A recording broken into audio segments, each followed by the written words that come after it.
Мы сегодня будем делать процедуру микроблейдинг бровей. Первичная анестезия, она обычно подсушивает немного кожу. Далее это для тех, кто работает именно с циркулем. И далее нам важно будет определить рост волос. Доводим ее в хвостик. Все отлично, мне все нравится. Мы сейчас еще все прокрасим. Второй пигмент был более густой, он также на минеральной основе. Всем добрый день! Мы сегодня на канале Hanavi Colors Pigments. И меня зовут Екатерина Пашканова, я мастер перманентного макияжа и микроблейдинга. Более 8 лет я уже занимаюсь микроблейдингом, являюсь участником многочисленных чемпионатов, призером чемпионатов в УЛОП в 2021 году. Имею огромный опыт на различных типах кожи, что очень важно в данной технике. У нас готова модель, мы сегодня будем делать процедуру микроблейдинг бровей. У модели комбинированная кожа, больше даже склонна к жирности, но нам это никак не помешает в работе. Работать мы будем на минеральных пигментах. Это новая серия Hanafi для микроблейдинга. Мы подготавливаем кожу непосредственно к процедуре, то есть мы всегда сначала обрабатываем, убираем лишнюю косметику, все, что имеется вокруг. Обрабатываем зону бровей. Я использую в работе сначала это зеленое мыло, раствор с зеленым мылом, далее кожный антисептик. Перед процедурой микроблейдинг всегда желательно наносить первичную анестезию. Я использую Acryol Pro. Наносим на 10 минут, этого будет вполне достаточно. Первичная анестезия, она обычно подсушивает немного кожу. В данном случае нам это и нужно, потому что кожа, напомню, немного склонна больше к жирности. То есть она комбинированная, и Т-зона у нас жирная. Не нужно наносить слишком надолго, чтобы тоже не вызвать эффект такой жесткой кожи. И сверху мы наносим пленочку. Итак, 10 минут наши прошли, и мы начинаем. Мы сначала убираем пленочку. Я всегда наношу анестезию до эскиза, потому что на эскиз обычно уходит около 5 минут, а анестезия действует примерно 15-20 минут, а то и больше. Поэтому нам этого времени будет вполне достаточно. Итак, приступаем к эскизу. Я всегда использую для построения эскиза циркуль, карандаш, который затачивается в тоненькую полосочку. Я всегда рисую две основные линии, не закрашиваю полностью бровь, чтобы видеть, где мне наработать. Встаем напротив клиента. Так, просим открыть глазки и посмотрите, пожалуйста, наверх. Так, находим первую точку, у нас расстояние между глаз. И далее это для тех, кто работает именно с циркулем, то есть это, грубо говоря, по золотому сечению. Мы находим начало бровей. Вторая точка через внешний угол глаза – это конец нашей бровки. И дублируем.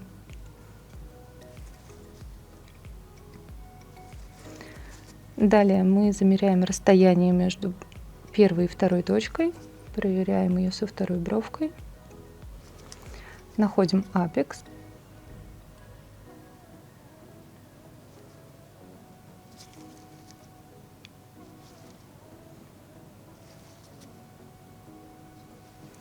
Все, наши основные точки построены. Далее мы берем нить. Нить от Hanafi. Черного цвета. Очень удобно для построения эскиза.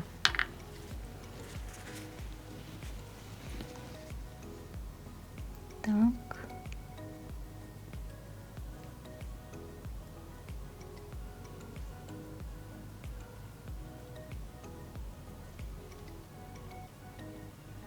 Так, в построении эскиза я люблю использовать вообще все, что только можно, и циркуль, и нить. Потом все перепроверяю, все это потом почистим. Дальше я прорисовываю карандашиком. Так, дальше я достраиваю эскиз карандашом. Просто соединяю эти линии. Натягиваем хорошо кожу, это очень важно, чтобы у нас карандашик легко шел по коже. Соединяем все наши точки. Так, и далее нам важно будет определить рост волос на самих бровях, чтобы для микроблейдинга, именно для этой техники, очень важно, чтобы потом правильно подстроить свой рисунок, когда мы будем работать.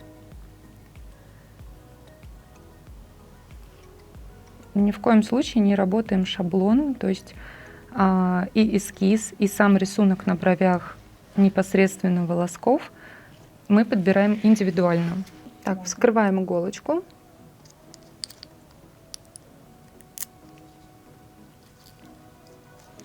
Достаем лезвие пинцетиком и вставляем в манипулу.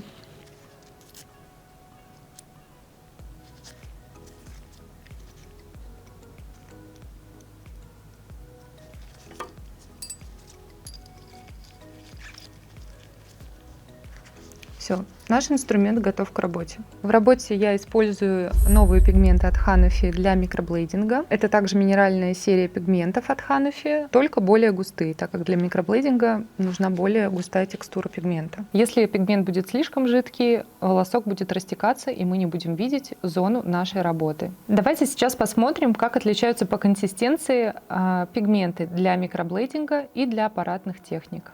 Это пигмент для аппаратных техник, тоже на минеральной основе, но он имеет более жидкую консистенцию. Второй пигмент был более густой, он также на минеральной основе, но, как мы видим, он имеет более густую, вязкую консистенцию, что нужно для мастеров микроблейдинга. Так, все, мы начинаем. Изначально я сделала разлиновку по эскизу, так как у нас растут волоски. Мы обязательно должны учитывать рост собственных волос.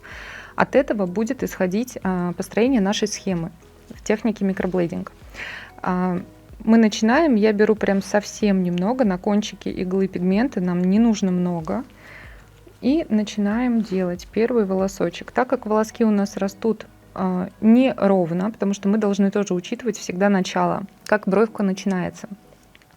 Здесь у нас более плавное начало, и мы, соответственно, подстраиваемся также. Очень аккуратно работаем, на кончике иглы манипулу всегда держим под 90 градусов, это очень важно. Не делаем резких движений и натягиваем кожу в 3 стороны. Это тоже очень важно. То есть мы ее фиксируем сначала сюда, и нижним пальцем мы тянем немножко как бы вниз от себя. Тем самым мы создаем такую плоскость, при которой нам будет намного удобнее работать, и кожа не будет как бы складываться, не будет образовываться складка. Так, и для нас очень важен характерный звук в технике микроблейдинг. Мы его должны слышать, потому что если мы его совсем не слышим, то, скорее всего, мы работаем не на правильной глубине. В процессе работы может выделяться небольшая сукровица. Это нормально, не нужно этого пугаться. В технике микроблейдинг есть схема. То есть я обычно рисую либо двойные, либо тройные волоски. Один основной и добавляем к нему 1 или 2 добавочных волоска. Тем самым мы создаем как бы пучок.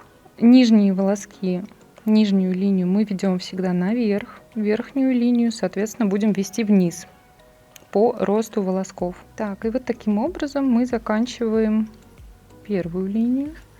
То есть мы волоски направляем наверх. Также подстраиваемся под свой рост волос.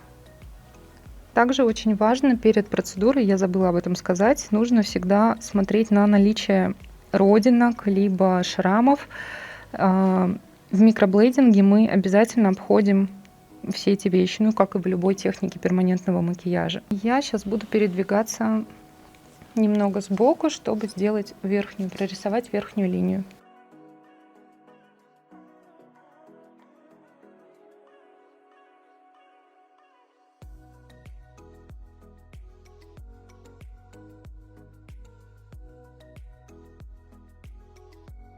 Так, все, мы завершаем уже верхнюю линию, доводим ее в хвостик и будем наносить вторичную анестезию. Обязательно после каждого прохода, их всего, кстати, должно быть около 2, желательно, много не должно быть проходов в технике микроблейдинг. Так, мы вытираем сначала. Вместе с эскизом вытираем. И нам обязательно нужно внести дополнительно пигмент. То есть мы берем вот такую вот щеточку, аппликатор, после того, как сделали первый проходик, и хорошенько втираем. Также мы растягиваем немножко кожу и втираем пигмент в наши волоски, там, где мы уже прошлись. Это очень важный момент, так как у нас пигмента попадет чуть больше в кожу, если так не делать. Так, и хорошенько распределяем, как бы немножко втаптывающие такие движения должны быть. Далее мы это все вытираем и наносим анестезию вторичную, пока будем делать вторую бровку. Лишние волосочки я убираю обычно после процедуры. Так как пинцеты стерильные все, я могу себе это позволить и всем рекомендую обязательно стерилизовать все инструменты, неважно в какой вы технике работаете. Так, я в работе использую вторичную анестезию от Hanafi. Также берем аппликатор чистенький и наносим анестезию вторичную на то время, пока будем делать вторую бровку. Так, возможно, немножко пощипит, всегда говорим об этом модели. И после того, как нанесли вторичную анестезию, у нас, возможно, выступит как бы такая небольшая роса от плазмы. Это нормально, так и должно быть. Все, мы приступаем ко второй бровке. Садимся немножко ближе к клиенту, как бы немного напротив, чтобы оценить рисунок на первой брови. Обязательно нужно следить за чистотой иглы в процессе работы, так как оно должно быть всегда чистым. Потому что в процессе работы часто бывает, что на ней как бы задерживаются частички кожи, шелушки такие. Их нужно обязательно счищать, убирать. Так, здесь также мы растягиваем кожу, не заходя, не трогая эскиз. То есть мы тянем ее немного сюда. Этой второй рукой мы тянем немножко как бы вниз. Очень многие спрашивают, в чем отличие между аппаратной техникой и микроблейдингом. Почему мы выбираем иногда аппаратный, почему микроблейдинг. При микроблейдинге действительно это не лезвие, то есть это несколько иголочек, вернее их много, от 18 до 20. В моем случае это 20 иголочек, очень тонких, с тонкой заточкой. И мы работаем, то есть проводя по коже. Грубо говоря, это микропорез. В аппаратной технике используется игла, неважно, магнум это, либо это единичка, то есть там идет пористое заполнение пигмента в кожу. Многие спрашивают, в чем отличие между аппаратной и микроблейдингом в плане эффекта, то есть после процедуры, как выглядят волоски. На мой взгляд, по моему опыту, аппаратный волосок, он все равно немного более подрасплывшийся. То есть сама укладка в аппаратной технике волосковой, она немного отличается от микроблейдинга. Микроблейдинг получается в зажившем виде более тонкий, нежели это аппаратный волосок. Также очень важно стараться работать в технике микроблейдинг либо в одну процедуру. То есть мы делаем одну процедуру, в лучшем случае коррекция. Я делаю очень редко коррекцию и чаще всего делаю обновление через примерно 2 года. И опять же, если потребуется. Мы начинаем второй проход. Я все-таки сделала небольшую коррекцию, убрала лишние волосочки. Вот так примерно выглядят бровки после первого прохода. Волоски очень хорошо читаются, то есть это тоже важный момент. Они не должны быть глубокими, то есть если мы раздвинем кожу, у нас не должно быть никаких порезов. Первый проход выполняется довольно поверхностно. Вот, но при этом должны читаться, основной рисунок должен читаться. Дальше мы приступаем ко второму проходу, и, собственно говоря, он считается таким очень важным моментом, потому что нам важно здесь не провалиться глубоко, но при этом внести пигмент. То есть второй этап — это имплантация пигмента в кожу по тем же волоскам. Важно очень попадать в тот же волосок, и мы уже проходим такими поглаживающими движениями, и можем в процессе каждый волосочек стирать. То есть он у нас примерно по цвету должен соответствовать волоску клиентки, то есть настоящему волосочку. Мне очень понравились пигменты от Hanafi. Это минеральная серия пигментов.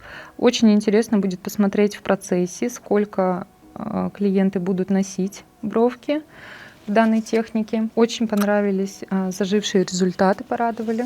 Я еще никому не делала коррекцию. Так как микроблейдинг выполняется, имплантация пигмента происходит одномоментно, так скажем, от введения вашей руки.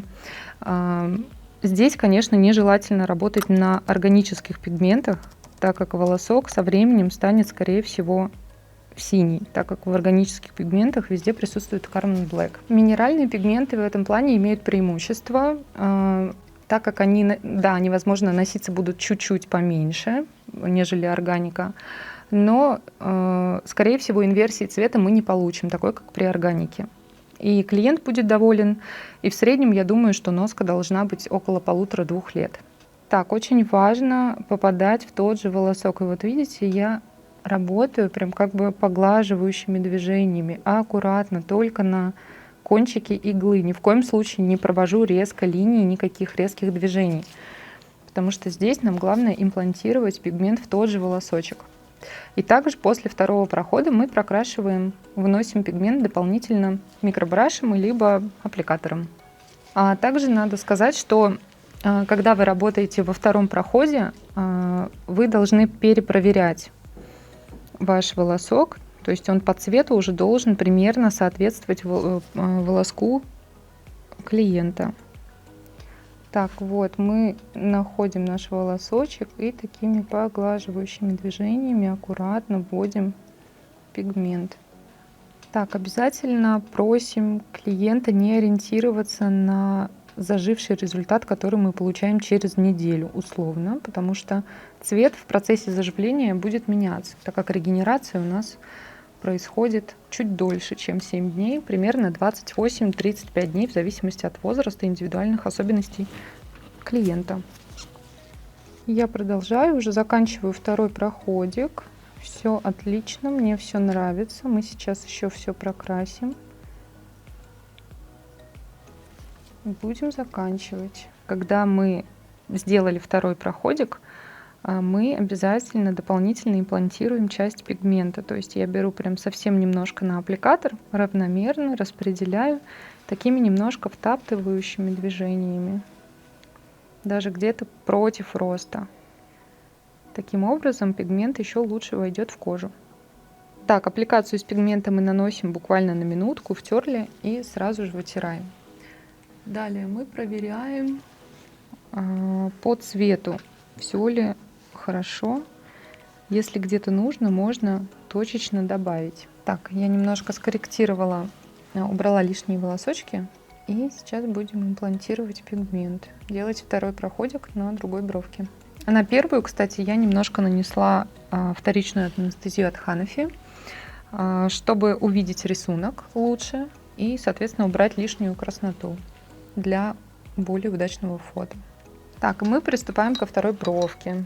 Я начинаю всегда либо с начала, либо с конца и иду, соответственно, к середине в своей работе. Мне так удобнее. Сейчас удобнее работать сначала. По цвету мы видим, что волосочек у нас стал чуть-чуть ярче. Нам этого достаточно.